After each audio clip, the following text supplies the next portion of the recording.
Well, it's my great pleasure to welcome Arthur Ripstein to Senior College. Arthur is University Professor in the Department of Philosophy and in the Faculty of Law, where he also holds the Howard Beck QC Chair in Law. He served as Department Chair of Philosophy and as a very effective member of the university's Governing Council and its Executive Committee. Arthur joined the university after receiving degrees from the University of Manitoba, Yale University, and the University of Pittsburgh.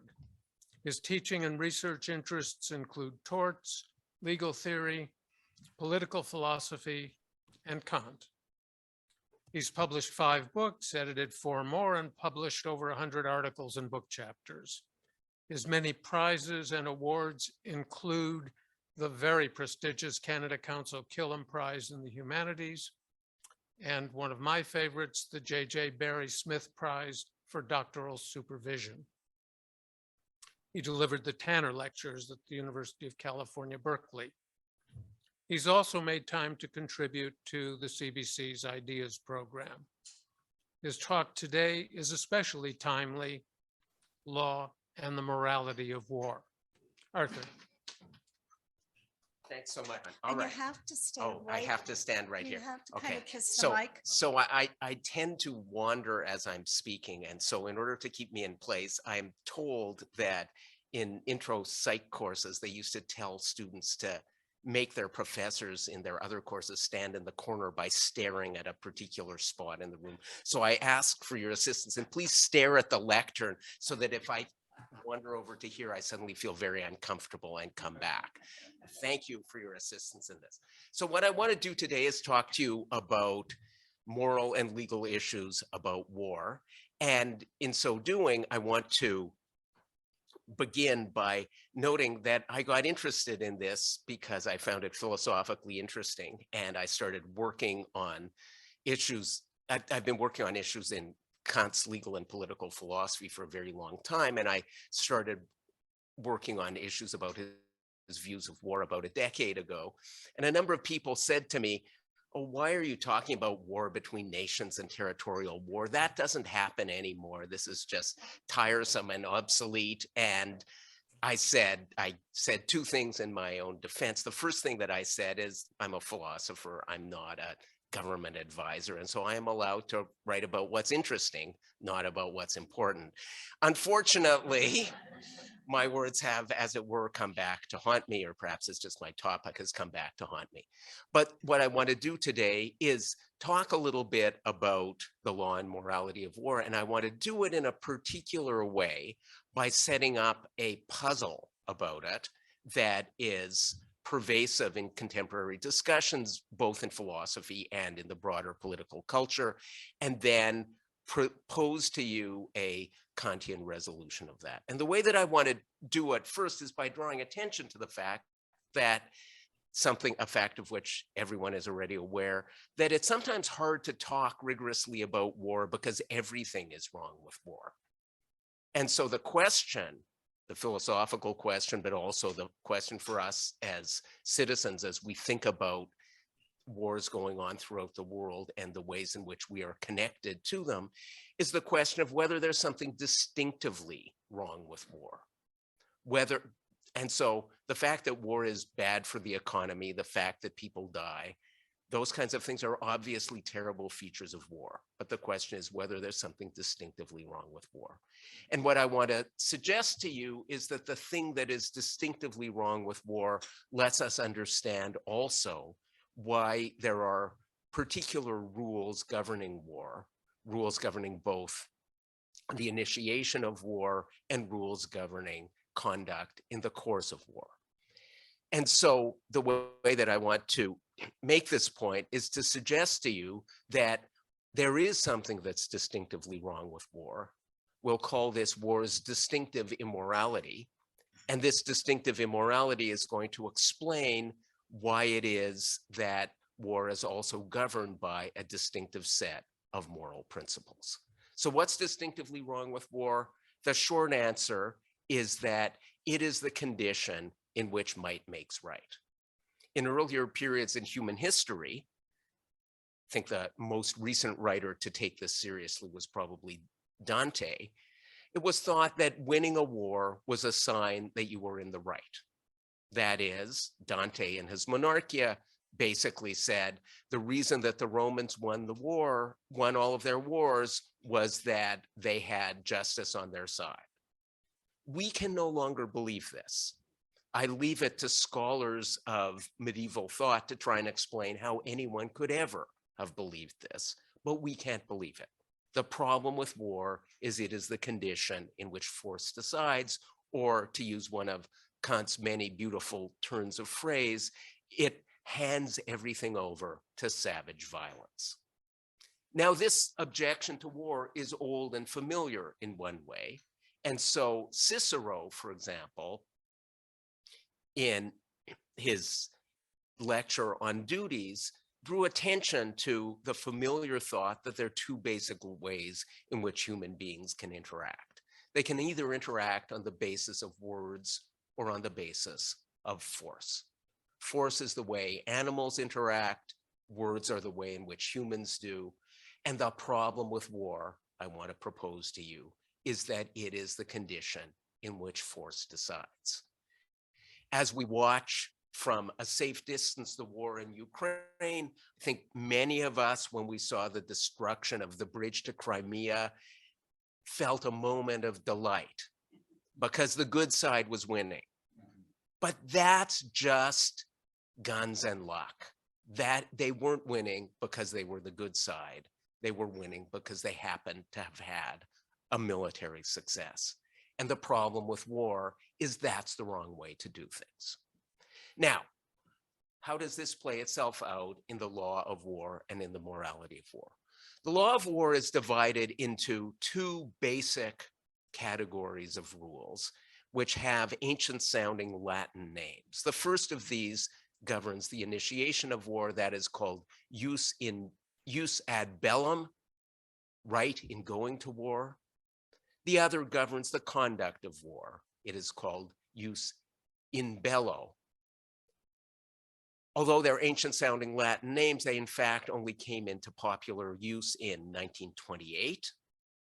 Before that, they were simply considered either as a single body of rules, or else one or the other was considered the only body of rules.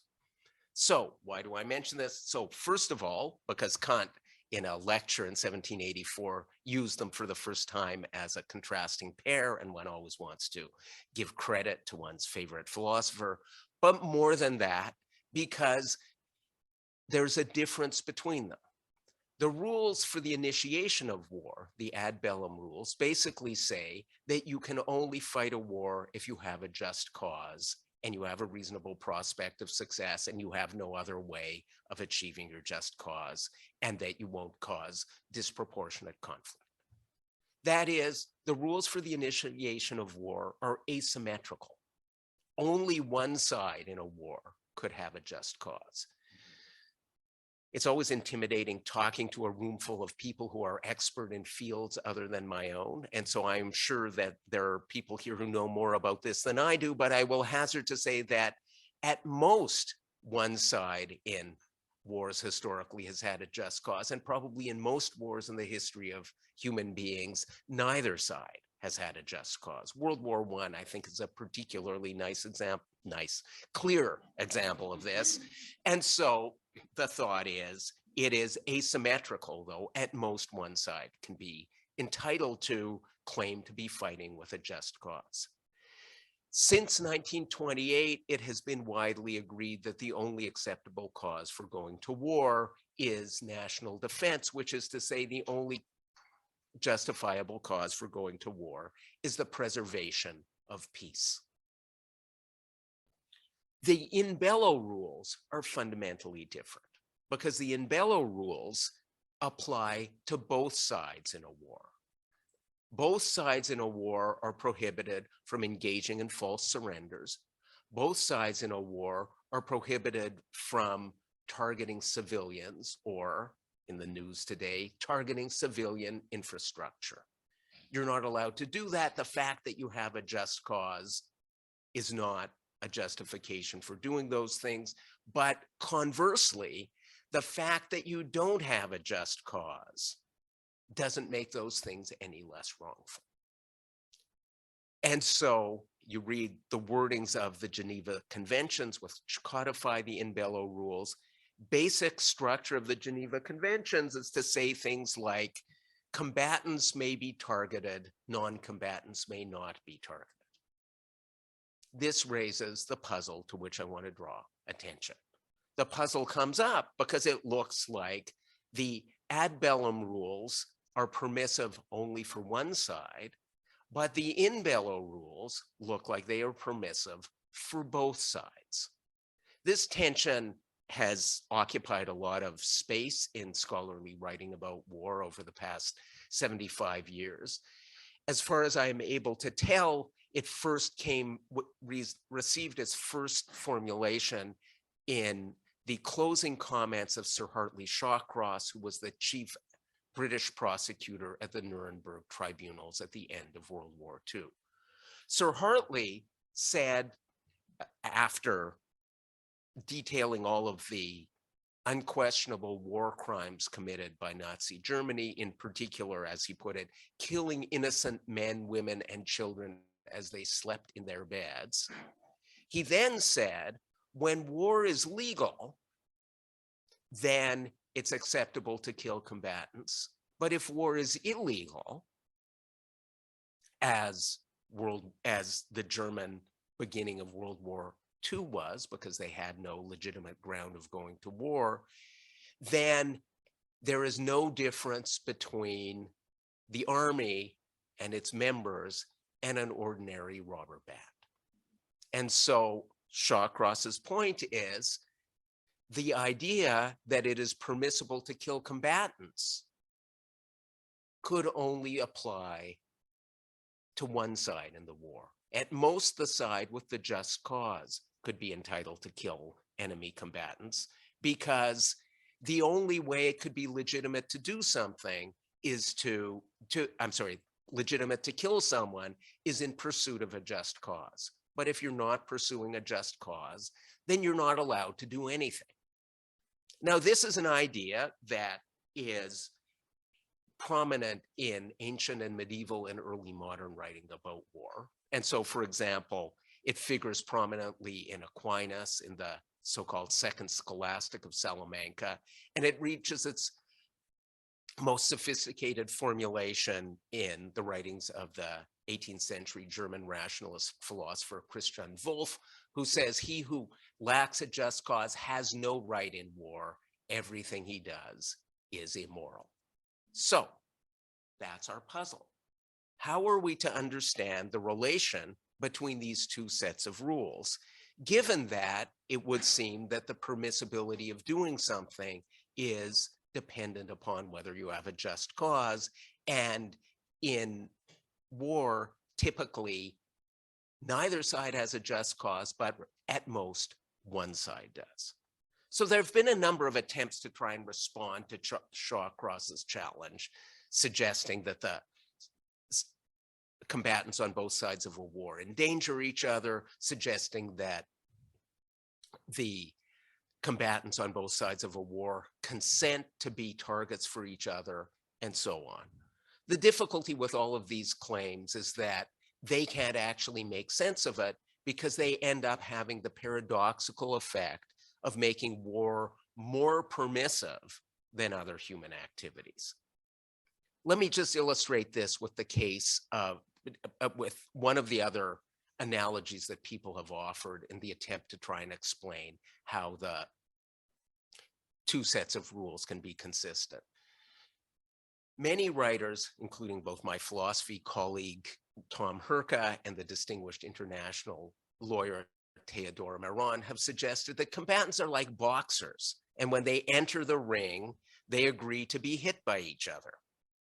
Here's the problem with that analogy. This is not an actual offer, but suppose that I suggest to you that we engage in a boxing match. I hand you a pair of gloves. Having handed you a pair of gloves, I then, okay, I'm not going to do this. I would probably break my thumb. doing this while making a fist. But the point is, were I to do this, it can't be that I acquire the right to punch you. That is, the only way we can get any analogy with something like a boxing match to work would be if we supposed that I was entitled to compel you to join me, because that's exactly what happens when an aggressor starts a war. The aggressor cannot sign up the defender for a contest and say, hey, the rules of boxing now apply. You can't use force to bring someone into a condition in which force decides. But if you can't, then it looks like I can't bootstrap my way into a permission to use force by using force illegitimately. So I want to suggest a fundamentally different way of thinking about the relation between these two sets of rules. And I want to do it by drawing attention to a remark by Hartley Shawcross, who is widely regarded as having been the greatest international lawyer of the 20th century. Coincidentally, he wrote most of Sir Hartley Shawcross's speech for the Nuremberg Tribunal. And the sentence that I quoted to you was one on which Shawcross went off script. And so what Shawcross says is that the conclusion that Shawcross draws here casts doubt on the major premise from which it is inferred. I want to suggest that the problem with Shawcross's analysis and the problem with all of the attempts to address it on the terms on which it is presented is its major premise. Its major premise is that the in bello rules are themselves a set of novel permissions, that it makes it permissible to do something that would otherwise be forbidden. I want to suggest instead that the right way to understand the in bello rules is as a distinctive kind of prohibition. They're a distinctive kind of prohibition precisely because they are rules that make it distinctively wrong in ways that is particular to war to engage in certain kinds of activities. And so they're distinctive kinds of wrongs that can be committed by both sides rather than being permissions that are available to both sides. Now, this might seem puzzling because you might think that if something isn't prohibited, it's permitted. And so it might be thought that there's no difference between framing it as a set of prohibitions and framing it as a set of permissions. But notice that this distinction between different kinds of prohibitions is actually familiar. Let me start with an example that will be familiar to all of you. Think about the Ontario Highways Act. The Ontario Highways Act has two kinds of rules on it governing driving. We might dignify these with Latin names. We might call the first set of rules the ad vehendum rules, the rules for when it's acceptable to drive. The ad vehendum rules say things like you need to be properly licensed, you need to have a properly maintained vehicle, you need to wear corrective lenses if required, you need to, and so on, need to carry insurance.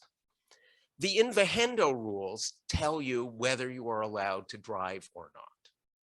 They apply to, they mark a distinction between legitimate and illegitimate uses of vehicles. But notice that there are also, so those are the ad vehendum rules, there are also in vehendo rules. That is, rules like stay in the right-hand lane, don't go over the speed limit, signal before your lane changes and turns, and so on. Notice that the in vehendo rules apply both to licensed and unlicensed drivers, to sober and inebriated drivers, to drivers carrying insurance, drivers not carrying insurance. Why is that? Because the violation of the in vehendo rules is a way in which you can go wrong whether you are licensed or not. That is, they can be violated by licensed and unlicensed, licit and illicit drivers. And so the two sets of rules are independent. Okay, that's a toy example to introduce the analysis. Couple more examples.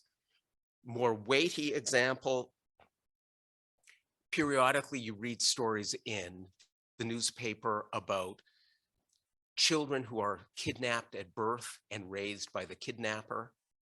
I once gave this example in Buenos Aires on a Thursday, and on, many of you will know, every Thursday in Buenos Aires, there is a picket outside the Plaza de Mayo by the mothers of people who were murdered and their grandchildren kidnapped and taken away and raised by other people.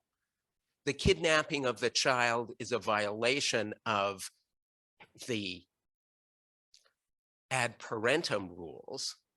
But of course, once the child has been kidnapped, everything the kidnapper does is in one sense wrong. And at the same time, there are additional in parente rules that govern the way in which children are to be raised. And the question of whether the kidnapper behaved in conformity with the in parente rules does not depend on whether the kidnapper is a legitimate parent or not. That doesn't mean that everything that the kidnapper, who is an excellent parent, insofar as such dishonesty could be consistent with being an excellent parent, but who sees to the child's intellectual, physical, and even moral development, that if they do that, it's not that what they do is okay, but if they don't do that, there is something distinctively in parente wrong. And that in parente wrong can also be committed by a legitimate, that is, birth or adoptive parent. And so we get this same distinction, and you can see where I'm going, because the difference between the ad bellum and the in bello rules is just the same.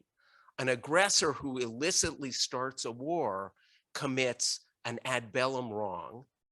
Does that aggressor also commit in bello wrongs? Well, that depends on what it does. So too, the defender who goes to war because of the aggressor's aggression commits no ad bellum wrong, but nonetheless may commit an in bello wrong if, for example, targeting non-combatants, engaging in false surrender, and so on. We see this indeed in the law of belligerent occupation, which has the exact same structure as my kidnapping example. A government that illegally and wrongfully occupies the territory of another government is subject to the exact same rules of belligerent occupation and does wrong if it violates them, as would a government engaged in a defensive war that temporarily occupies another government's territory. The question of whether the belligerent occupier is acting within the scope of the law of belligerent occupation does not depend on whether it is also legitimately engaged in that occupation at all. Now, you look, for example, at the current Russian belligerent occupation of Ukraine, illicit war, but the fact that Russia is also imposing all kinds of Russian law and now conscripting members of the civilian population into its military, that is an in bello wrong, not an ad bellum wrong. And if everything that the president of the Russian Federation had said was true about the grounds of their going to war, what they are doing while occupying regions of Ukraine would be wrongful in exactly the same way. So I want to suggest that the same point applies more generally to the in bello rules. And I want to do that by talking very briefly about the two fundamental in bello rules. The most basic in bello rule is not the one that gets the most attention, but let me first say something about the one that gets the most attention because I've mentioned it already, and that is the so-called principle of distinction. That is that an army fighting in a war must distinguish between combatants and civilians. Violations of the principle of distinction are in the news today. Violations of the principle of distinction are also frequently raised by human rights organizations, non-government organizations, and so on. And I'll come to the principle of distinction in a minute, but explaining how the principle of distinction is itself a matter of what's distinctively wrong with war requires that I first say something about what I will treat as the central example of an in bello rule. It's the central example because the principle of distinction is A, relatively new. It only appeared in writing about war starting in the 15th century. And even then, it got a mixed kind of reception. But the other rule to which I want to draw attention is more basic and analytically much more illuminating. And that is the prohibition of perfidy. The prohibition, that is, of false negotiation or false surrender. I want to suggest that thinking about the prohibition of perfidy gives us a way to understand the way in which the in bello rules are all about peace. So, paradigmatic case of perfidy. There are lots of derivative cases of perfidy, but paradigmatic case of perfidy, false surrender. Lots of examples of this. Nation surrenders to another nation, or army surrenders or soldier surrenders can take place on multiple scales. Whoever it is surrenders, raises the white flag or whatever the other conventional symbol of peace is. And having raised the white flag and surrendered, then uses it to lead the enemy into a trap. Different example. One of the great things about being a philosopher is that you can take facts as reported as if true without needing to confirm them. The drone strike that killed the Iranian general Soleimani 2 years ago was, according to some reports, and again, I can't confirm these reports, took place because he had been invited to a peace negotiation. He was invited, so it says, he's invited to a peace negotiation and then assassinated. That, if true, is perfidy. Why? Because what it does is use the possibility of peace as a weapon of war. Well, what's wrong with that? Well, the problem, of course, is if you use the possibility of peace as a weapon of war, then there is no way out of war. Not only is there no way out of war, but there is, of course, no way out of the fact that there is no way out of war. You can't put another white flag on top of your white flag. You can't say, no, but this time I really mean it.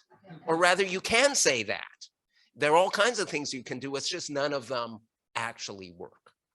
So I want to suggest a distinction between two ways in which we might understand the wrongfulness of perfidy. So the first we might describe as broadly empirical. The problem is that if you use the symbols of peace and the possibility of peace as a weapon of war, the other side won't trust you in future, and so it will be harder to achieve a peace. So that may be true, and it may not be true. Sometimes peace occurs anyway, just because both sides are exhausted. But it's also worth noting that the empirical version of it doesn't really capture what's distinctively wrong with perfidy. Let me illustrate this with an example. Suppose there is a successful case of perfidy, one that eliminates all of the enemy battalion, and in so doing eliminates all of the witnesses.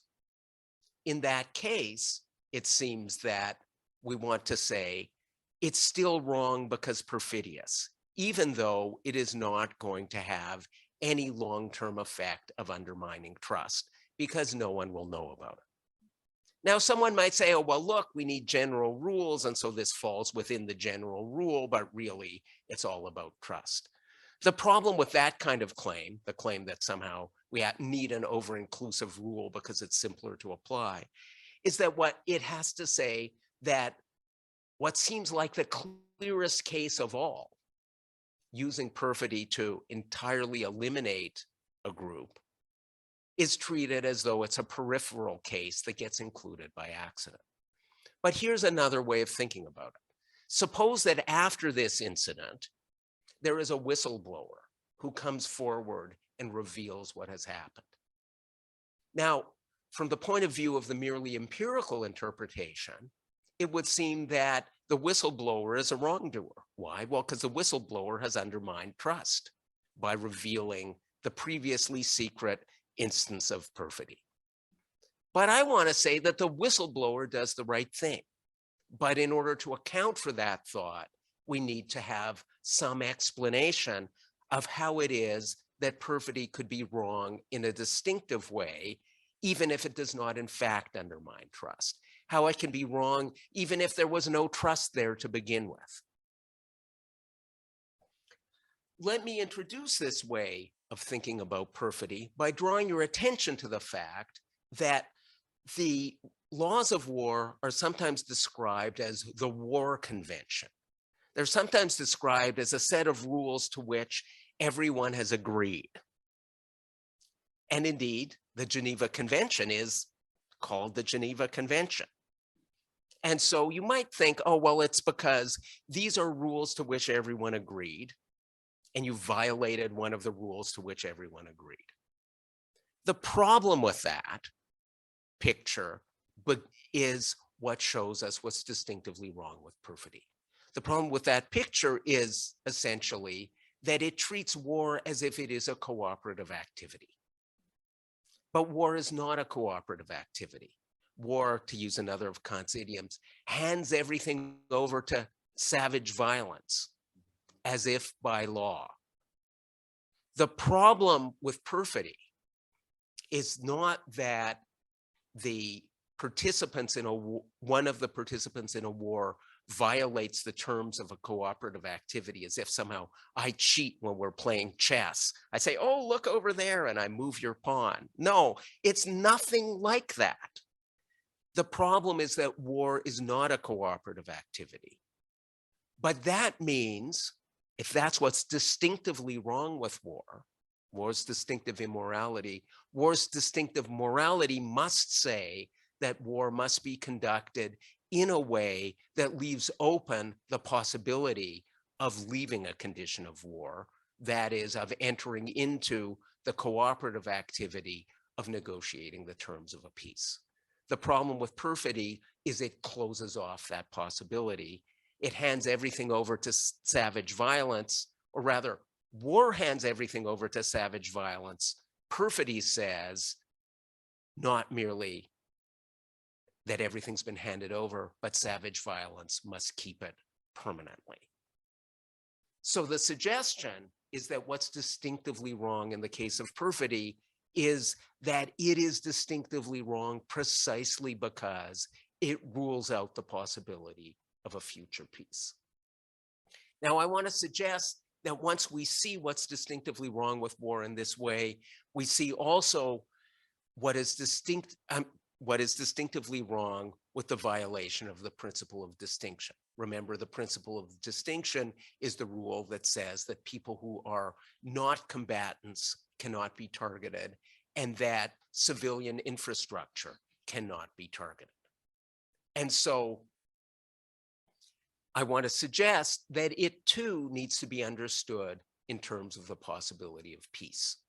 Let me make this point by talking ever so briefly about surrender, not from the point of view of one nation surrendering to another, but an individual combatant or group of combatants surrendering to a group of combatants from the other side in the conflict. The basic structure of surrender is that surrender is the way in which an individual combatant or group of combatants, or indeed in the limiting case, an entire belligerent nation, can exit a condition of war. The possibility of exiting a condition of war itself presupposes then that there be a distinction between being part of the war and not being part of the war. But it requires something more than that too.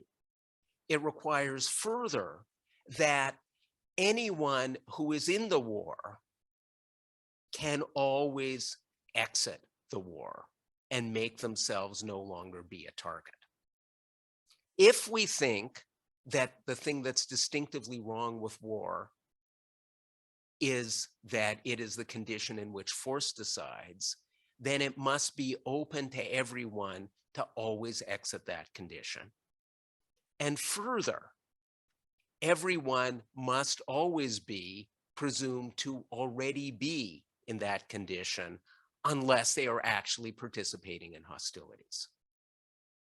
But that means that the difference between those who are part of the war and those who are not part of the war needs to be structured by the thought that no one is part of the war unless they participate.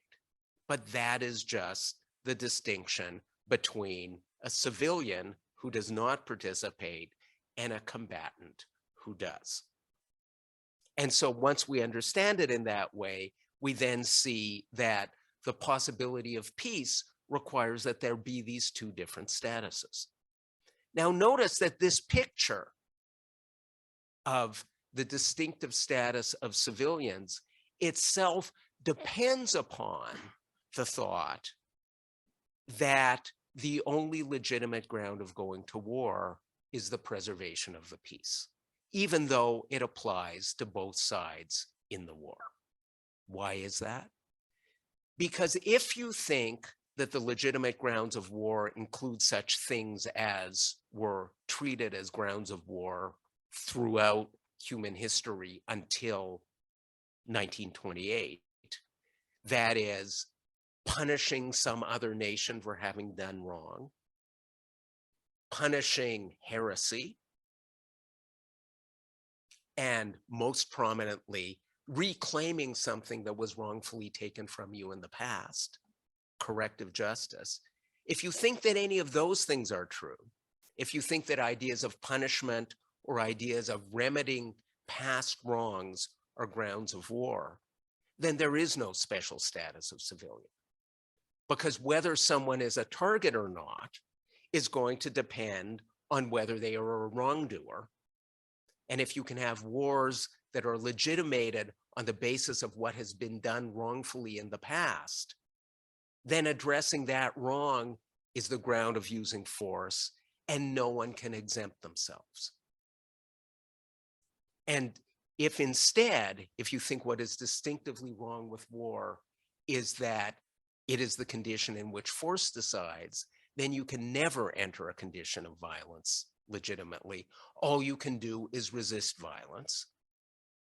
But the only way you can resist violence legitimately is by only attacking those who are the source of the violence, only those who are part of the threat. But notice that if you violate that principle, if you attack those who are not part of the threat, you do a distinctive wrong. But notice also that that distinctive wrong is a distinctive wrong that can be committed in just the same way by an aggressor's army as by a defender's army. Of course, the aggressor's army is not doing something that is in any way permissible. Nothing that the aggressor's army does is legitimate.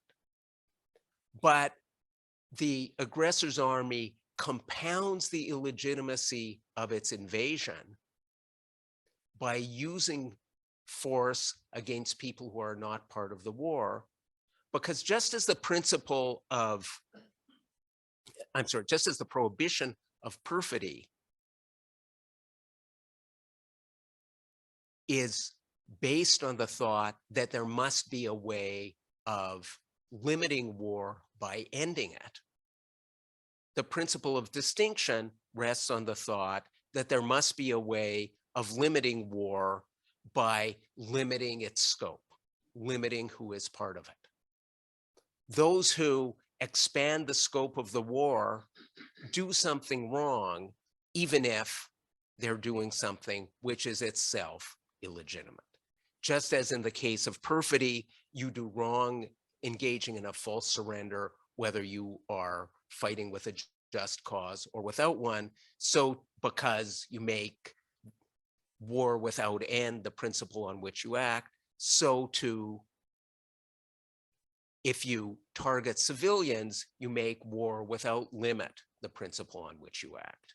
But the problem with war is it has built into it nothing other than the principle that force decides. And so it needs to be limited. And the only way in which you can fight it legitimately is by recognizing those limits. But once we see that we see that even if you're fighting it illegitimately, you have to recognize those limits, or else you commit a further wrong. It's a further wrong. It's not a permission. It is instead the violation of a distinctive prohibition. Linda told me I was supposed to talk for 45 minutes, so let me close with a final thought. It was common in the last century for people to approvingly quote a remark by Joseph Schumpeter in his book, Capitalism, Socialism, and Democracy. Schumpeter says, the distinction between a civilized man and a barbarian is that the civilized man stands by his values even while recognizing their relative validity. I want to suggest a very different distinction between what it is to be civilized and what it is to be barbaric. To be civilized is to recognize that human conduct must be governed by words rather than by force. And to be barbaric is to suppose that violence is ever the right way to decide anything. Thank you.